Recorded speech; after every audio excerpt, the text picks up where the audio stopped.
Hi friends, நாம் இன்றைக்கி இந்த வீடியோவில் சைவ மீன் குழம்பு, அதாவது வாழைக்காவும் மாங்காவும் போட்டு மீன் குழம்பு டேஸ்ட்டில் வாழைக்காயை வச்சு செய்ய போகிறோம்.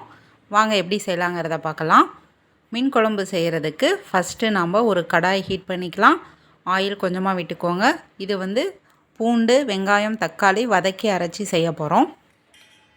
ஆயில் ஹீட் ஆகிறதுக்குள்ளே புளி கொஞ்சமாக எடுத்து ஊற வச்சுக்கோங்க. சின்ன வெங்காயம், பூண்டு, மாங்காய், வாழைக்காய் எல்லாமே எடுத்து ரெடியாக வச்சுக்கோங்க. நான் வரமிளகா, பச்சை மிளகா 2 யூஸ் பண்ணியிருக்கேன். நீங்கள் உங்கள் காரத்துக்கு தகுந்த மாதிரி ஆட் பண்ணிக்கலாம். ஆயில் ஹீட் ஆனோன்னு முழு பூண்டு 1 தோல் உரித்ததை ஆட் பண்ணிக்கலாம். பூண்டு ஓரளவுக்கு வதங்கினதுக்கப்புறம் ஒரு கைப்பிடி அளவு சின்ன வெங்காயம் முழுசாக ஆட் பண்ணிக்கலாம். வதக்கி அரைக்க தான் போகிறோம், அதனால் கட் பண்ண தேவையில்லை. மீதி இருக்கிற சின்ன வெங்காயத்தை கட் பண்ணி வச்சுக்கோங்க. குழம்பு வைக்கும் போது தாளிக்கிறதுக்கு யூஸ் ஆகும். இப்போ வெங்காயம் ஓரளவுக்கு வதங்கினதுக்கப்புறம் நான் 6 வரமிளகா, 2 பச்சை மிளகாய் யூஸ் பண்ணியிருக்கேன்.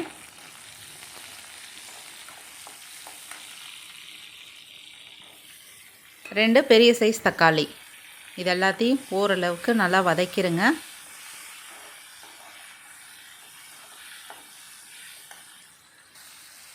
பாருங்கள், நல்லா வதங்கிருச்சு. இந்த ஸ்டேஜில் ஸ்டவ் ஆஃப் பண்ணிவிட்டு ஆற வச்சுட்டு மிக்ஸி ஜாரில் அரைச்சி எடுத்து வைக்கலாம். இப்போது வெங்காயம் கட் பண்ணியாச்சு, மாங்காவும் கட் பண்ணியாச்சு, வாழைக்காவும் கட் பண்ணி எடுத்தாச்சு. வாழைக்காய் சைடாக ஸ்லைஸாக கட் பண்ணி நடுவில் ஒரு ஹோல் போட்டுக்கோங்க ஸ்கொயர் ஷேப்பில். அப்போ தான் பார்க்குறதுக்கு மீன் மாதிரி இருக்கும். பாருங்கள், நான் 2 வாழைக்காவை இந்த மாதிரி கட் பண்ணி எடுத்து வச்சுக்கிட்டேன். திக்காக இருக்கணும், தின்னாக இருந்துச்சுன்னா நல்லா இருக்காது. 2 வாழைக்காவை பாருங்கள் நல்லா கட் பண்ணிட்டோம். பார்க்குறதுக்கு மீன் மாதிரியே இருக்குது. நான் இதுக்கு ஒரு மசாலா போட போகிறேன். தூள் உப்பு கொஞ்சம், மஞ்சத்தூள் கொஞ்சம், கறி மசாலா கொஞ்சம். நல்லா காரசாரமாக வேணும்னு நினைக்கிறவங்க இந்த மசாலா கூட மிளகாத்தூளும் ஆட் பண்ணி நல்லா மிக்ஸ் பண்ணி வாழைக்காயில் நல்லா கோட் பண்ணி விட்டுடலாம். நம்ம மீன் பொரிக்கிறதுக்கு மசாலா பிரட்டோம் இல்லைங்களா, அந்த மாதிரி பிரட்டிக்கலாம். எல்லா வாழைக்காயிலையும் இந்த மாதிரி மஞ்சள் தூள், உப்பு, கறி மசாலா கொஞ்சமாக ஆட் பண்ணிக்கலாம். கறி மசாலா ஆட் பண்ணிவிட்டு நல்லா எல்லா பக்கமும் கோட்டார மாதிரி பிரட்டி வச்சுருங்க. இதை ஒரு வாழை இலையில் ஃபோல்டு பண்ணி நான் இட்லி போனியில் ஒரு 5 நிமிஷம் மட்டும் வேக வச்சு எடுத்துக்க போகிறேன். இந்த மாதிரி செஞ்சோம்னா டேஸ்ட்டு சூப்பராக இருக்கும். நாம் போட்டிருக்கக்கூடிய உப்பு, கறி மசாலாவோட டேஸ்ட்லாம் இந்த வாழைக்காய்க்குள்ளே இறங்கிடும். நல்லாயிருக்கும் டேஸ்ட்டு. ட்ரை பண்ணி பாருங்கள். இதை நம்ம வாழை இலையோடு நல்லா மடக்கிட்டு தண்ணி கொதித்ததுக்கப்புறம் வச்சு ஒரு 5 நிமிஷம் மட்டும் விட்டால் போதும். மீடியம் ஃப்ளேமில் வச்சுக்கோங்க. பாருங்கள், இட்லி போனியில் தண்ணி கொதிச்சாச்சு. நம்ம இப்போது வாழைக்காவை எடுத்து உள்ளே வச்சிடலாம். மீடியம் ஃப்ளேமுக்கு மாற்றிட்டு ஒரு 5 நிமிஷம் மட்டும் விட்டுடலாம்.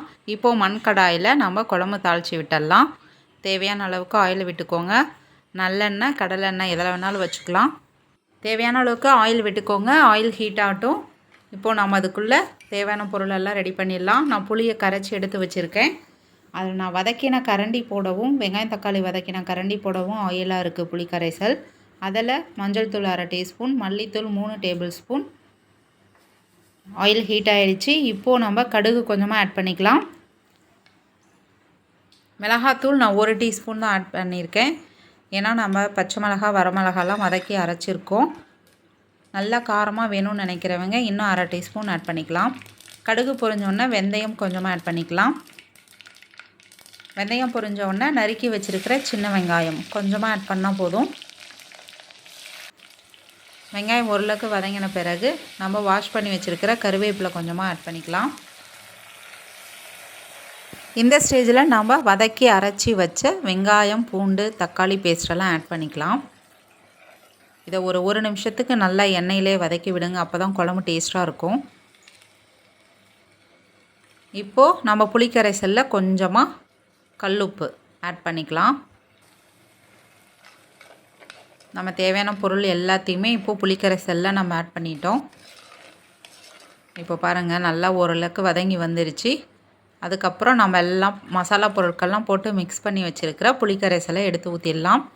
மிக்ஸி ஜார் அலசியும் கொஞ்சமாக தண்ணி விட்டுக்கோங்க. இப்போது நல்லா திக்காக இருக்கும். நம்ம குழம்போட திக்னஸ்க்கு தகுந்த மாதிரி இன்னும் கொஞ்சம் தண்ணி ஆட் பண்ணிக்கலாம். ஏன்னா கொதித்து வரும்பொழுது இன்னும் ரொம்ப கெட்டியாயிடும். அதனால் ஒரு அரை டம்ளர் அளவுக்கு தண்ணியும் ஆட் பண்ணிக்கலாம். இப்போது இதை நல்லா கொதிக்கணும். நல்லா கொதித்து நம்ம போட்டிருக்கக்கூடிய மசாலா பொருட்களின் பச்சை வாசனை எல்லாம் போகணும். இப்போது வாழைக்காய் ரெடி ஆகிருக்கும். ஆஃப் பண்ணிடலாம். இப்போ பாருங்கள் கொதிக்க ஆரம்பிச்சிருச்சு. குழம்பு நல்லா கொதித்த பிறகு நம்ம மாங்காய் ஆட் பண்ணிக்கலாம். அரை மாங்காய் போட்டிங்கன்னா போதும். பெரிய பெரிய பீஸாகவே கட் பண்ணி மாங்காவை ஆட் பண்ணிடுங்க. இப்போ பாருங்கள் வாழைக்காய் சூப்பராக வாசடிக்குது. வாழைக்காவை எடுத்து தனியாக வச்சிடலாம். குழம்பு நல்லா கொதிச்சிட்ருக்கு. மாங்காய் சீக்கிரமே வெந்து வந்துடும். ஒரு 2 நிமிஷம் வெந்ததுன்னா போதும். நம்ம மீடியம் ஃப்ளேமுக்கு மாற்றிட்டு ஒரு தட்டு போட்டு மூடிடுங்க. ஒரு 2 நிமிஷம் வெந்ததுன்னா போதும். 2 நிமிஷத்துக்கு அப்புறம் குழம்பு நல்லா மிக்ஸ் பண்ணி விட்டுட்டு மாங்காவை செக் பண்ணிடலாம். பாருங்கள் நல்லா வெந்துருச்சு ஓரளவுக்கு.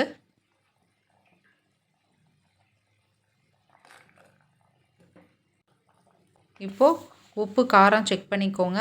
எது பத்தலைனாலும் நம்ம ஆட் பண்ணிக்கலாம். உப்பு பத்தலைன்னு அதனால் இன்னும் கொஞ்சம் ஆட் பண்ணிக்கிட்டேன். நம்ம ரெடி பண்ணி வேக வச்சுருக்கிற வாழைக்காவும் இந்த ஸ்டேஜில் ஆட் பண்ணிடலாம். வாழைக்காய் ஆட் பண்ண பிறகு மீடியம் ஃப்ளேமில் ஒரு 5 நிமிஷம் இருந்தால் போதும். நம்மளுடைய சுவையான சைவ மீன் குழம்பு ரெடி ஆகிடும். இப்போது ஒரு 5 நிமிஷத்துக்கு அப்புறம் ஓப்பன் பண்ணி பார்க்கலாம். குழம்பு சூப்பராக ரெடி ஆயிடுச்சு. வாசம் அப்படியே மீன் குழம்பு மாதிரியே இருக்குங்க. நீங்களும் ட்ரை பண்ணி பாருங்கள். அவ்வளோதான், நம்மளுடைய சைவ மீன் குழம்பு ரெடி ஆயிடுச்சு. ஃபைனலாக கருவேப்பிலை தூவிட்டு ஸ்டவ்வை ஆஃப் பண்ணிடலாம். நம்ம கடாய் ஹீட்டுக்கே ஒரு 5 நிமிஷம் கழித்து பார்த்தோம்னா ஆயில் நல்லா பிரிஞ்சு வந்து பார்க்கவே சூப்பராக இருக்கும். பாருங்கள் மீன் குழம்பு மாதிரியே இருக்குது நம்மளுடைய வாழைக்காய் குழம்பு. நீங்களும் இதே மாதிரி ட்ரை பண்ணி பாருங்கள். எப்படி வந்ததுன்னு கமெண்ட் செக்ஷனில் சொல்லுங்கள். இந்த வீடியோ பிடிச்சிருந்தால் லைக் பண்ணுங்கள், ஷேர் பண்ணுங்கள், சப்ஸ்கிரைப் பண்ணுங்கள் ஃப்ரெண்ட்ஸ். தேங்க்யூ.